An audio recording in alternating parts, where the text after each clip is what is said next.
Good morning, how are we doing? That was mildly energetic. Can we try that again? Good morning, how are we doing? So my name is Jenny Lay-Flurrie. I have, honestly, the incredible honor of standing in front of you today to talk about the future of accessibility. I'm a very proud, deaf, disabled white woman wearing a mandatory green suit, which was luckily in my case when Caroline told me last night. I am a very proud technologist, or otherwise known as nerd. And any nerds in the room? All right, so those who do not identify as nerds today, my hope is to get you there by the end of the session. We're going to be talking about the future of accessibility and what does that mean. The future of accessibility can't be determined unless we look at the past. And so I actually want to start with a history lesson. Accessibility has been around for centuries. Accessibility being the physical or digital means by which we make this world more inclusive. It's important to me in my everyday, and it's important to everyone in this room. And we all have an important thing in every part of our bones of how we drive forward accessibility. But there's a lot that we can learn by looking at history. Some of the images that I've popped up on the screen are some of the most amazing innovations that have happened for humanity. And they came from disabled people. Did you know that the electric toothbrush was designed in Switzerland by a doctor for people with physical disabilities? The electric toothbrush. Audiobooks started clearly for the blind, first on vinyl records, or phonograph back then, and then in the 1980s started to move to cassette. These and many more have become innovations that make it easier for everyone.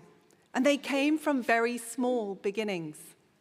They came from rooms like this, a person with a singular idea to solve a problem, a constraint that we all live with. If I wallow in history, and thank you, Mike, for the quick nudge on my age, honey, this year is also a momentous year for Microsoft. It's also a daily reminder to me of my age, because I turn 50 later this year. Please do not make any mention of that at all the rest of the day. It's also Microsoft's 50th birthday. Again, two people, in our instance, Bill Gates and Paul Allen, coming together in kind of a garage with $7,000, creating Microsoft, in fact, micro-soft. It actually had a line between it when it first started. And then I look at the history of Microsoft accessibility. I went back into the archives, which, by the way, you can do really easily with AI.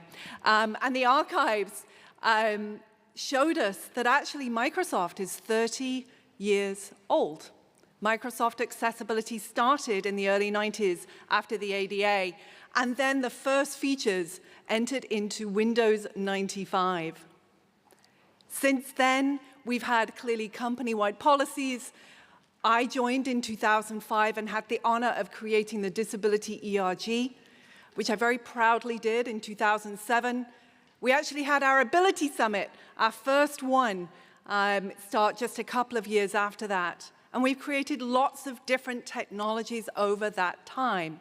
Some you may be using, including the adaptive controller for gaming, an adaptive mouse. We have a lot of adaptive things, and a suite of features that sit in Windows. What have we learned in all of this history, and a lot more that I can't cover in this time? It's that it's really important to be mission-focused. And in fact, that's been our focus in the last 10 years, is to deliver on our new mission at Microsoft, which is to empower every person and every organization to achieve more, which clearly includes disabled people. and clearly includes accessibility. And as I came into this role just almost 10 years ago, I have 20 years at Microsoft, I realized that I had a really daunting task. My daunting task continues. I love my job, but it's hard, as are all of yours. Mine is to make sure that the 6,000 products that we create are accessible and inclusive to disabled people around the world. That includes 480 million disabled gamers. It includes all those that use LinkedIn, all those that use Windows, Office, and AI. We do it through a hub and spoke model. That means that, yeah, I got a really good team who, by the way, 90% identify as disabled, but more importantly, every part of the company, 38,000 employees, have people working on accessibility. No human can make things accessible on their own, but it's also a headache. Technology is increasing, technology is growing, this thing called AI is coming. How do we make technology more inclusive? Because the standards and compliance, while incredibly important, are the floor and not the ceiling. That ceiling, though, that floor, both of them are increasing. And I'm really thrilled that the EAA, the European Accessibility Act, is coming into force on June 28th this year. People in the room that have had a part to play in this, please make some noise.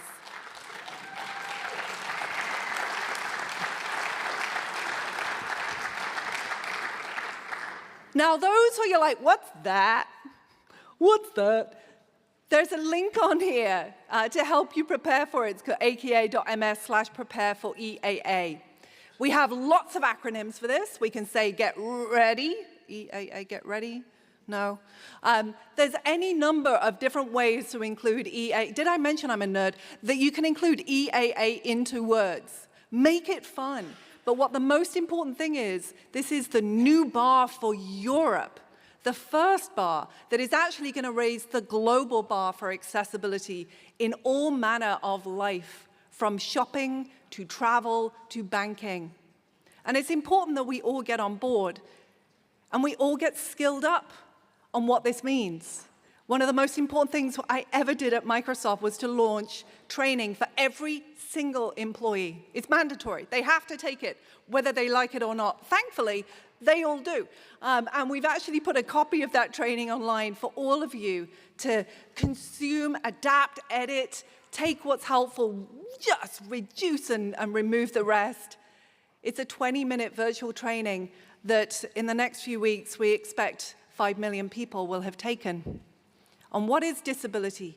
What does it mean to include people with disabilities in the workplace and in technology? And how can you be a part of creating the next electric toothbrush? We have a foundation that we have carefully constructed. So accessibility is part of every product. And you find that across the technology sector. In every product that you pick up, I promise you, no matter what brand, I'm holding up my phone, you will find features in here that are now helpful to you. That is new in the last decade. I always have nightlight on. I always have dark mode on. Am I blind or low vision? No. I stopped at deaf so far, although with my impending age, that could change. Thanks, Mike. I encourage you to check out features that exist in our products and then get curious about what else there is, because technology companies are then raising the bar.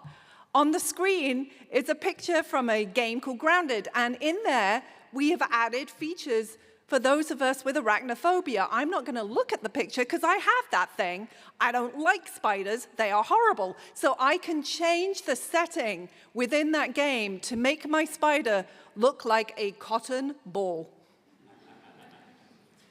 That is an accessibility feature. That is not about meeting regulations. That is about raising the ceiling of what's possible.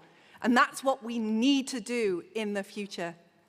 What can AI do to help us? Can it help us to work, to play, to see? Yes, it can. And I want to give you 3 areas where AI is providing that catalyst, I can't say that word, approach to really making sure that as we look to the future in a world that is still inaccessible for most, just 4% of the world's websites are accessible today. How can AI change some of those fundamental problems that still exist?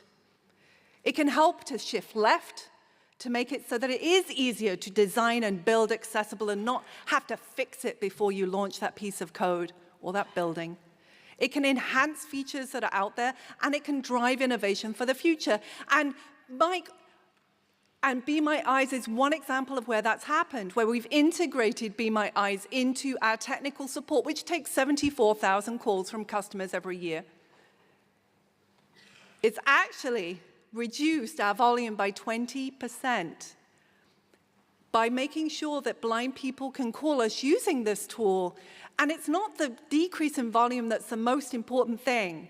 It's that blind people are telling us that they were able to get their stuff done quickly and independently. And isn't that what we all need? My life as a deaf person, as a deceptively deaf person, who's in meetings, I live in Microsoft Teams all day long, has also changed. When I first joined at Microsoft, I worked in Hotmail. I like Hotmail, and I love anyone who has one. I've always had to join phone calls, and back then I used to have to request a manual cart, a person sitting with me to understand the call. And if my meeting changed at any time, that meeting, I would lose my captioning. I would not be able to see my interpreter. I wouldn't have a transcript, not until 3 days afterwards. Now, in every call, no matter if it's called in a minute or with a month's notice, I have captioning in the language of my choice. I have a transcript. I have meeting notes, which I can interrogate. I can ask it who spoke the most. And I can always see my sign language interpreter. All of these features provided by AI. I, as a female deaf leader, am able to be more productive and hopefully get way more shit done. Naughty word, but a really important one, because we are here to do so much more. We're learning that the power of AI is having an impact across the spectrum of disability. And we've got a lot more still to learn. Neurodiversity, the biggest growing demographic of disability, is blowing up right now. And we're learning that AI is providing invaluable tools. It's providing summarization of documents. It's allowing hand raise, which, by the way, was designed by a neurodiverse engineer who didn't know how to socially interrupt the conversation, and so built a feature for it. It's allowing people to better leverage the technology in their day.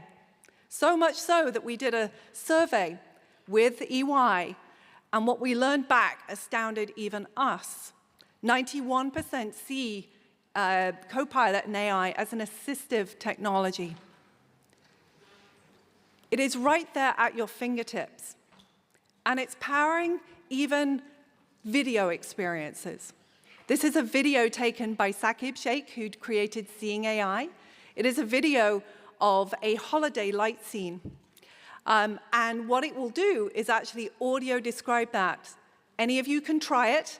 Just hold up and download Seeing AI, upload a video, and allow it to audio describe for you. No waiting, no 5 days. It will give you a basic outline of the video. And I actually encourage you to check out Mike Buckley's tool, Be My Eyes, and take a picture of this image, or open Copilot app and take a picture of this image and see what it comes back with. Ask it to summarize it. This is actually a horrible slide that I have to interpret for the Microsoft income statement. It's one of those gnarly pictures that I look at and I'm like, how am I going to describe that to my team, which has 6 blind people? I give it to them, They pop it into Copilot, and it provides that instant breakdown in bullet points of what is this slide. This is the future, folks, where vision capabilities of AI are powering that more accessible future. And we are proud to partner with so many amazing companies to see what we can do to push this future forward. On the page is Special Olympics, Vodafone, Australia Post, the British Heart Foundation, and many more. The one that I'll just highlight on here is actually the University of Illinois. And this is why it is so important for technology companies to work together. We partner with Apple, Amazon, Google, and Meta, and the University of Illinois to consume data from people with disabilities to help improve speech recognition. Thanks to many nonprofits and individuals giving us the gift of their voice, we have been able to improve speech recognition at Microsoft, and every other company is doing the same, by between 18 and 60%. Impacted voice like cerebral palsy, ALS, muscular dystrophy, Down syndrome, and more. It's why we're proud to partner with Be My Eyes to pull in data from blind people to improve artificial intelligence so it understands canes, Braille, guide dogs, and more. There's an incredible future ahead of us, and I'm very, very honored to learn what so many of you are doing, innovating, and sitting in the technology forum yesterday, hearing amazing technologies, whether it was avatars, it was hearing and being able to leverage and move things with just your ear, an ear switch. Profound technologies, but are all coming from the lived experience of disability. I am genuinely excited to see what we can do in the next 5, 10 years to lean into the power of artificial intelligence, to build partnerships here today, to make sure that we can deliver on the potential and tackle some of the systemic problems that exist in world and society. So please, I encourage you to follow Caroline Casey in all the ways. But turn to the person next to you, say hi, introduce yourself, and tell them what you do. If you need something, put up your hand this week and ask. It is important that we share and that we move forward. And with that, I encourage you to join our milestone moment, the Ability Summit, our 15th, joining 20,000, talking about accessibility in just a few weeks' time. And I look forward to being back in Seattle to run that from the studio. Thank you, folks, for the honor of being here. And let's go get after the future. The amazing Jenny Lay-Flurrie, who can transform spiders into cotton buds. I know, it's important. No, seriously, before you go, thank you.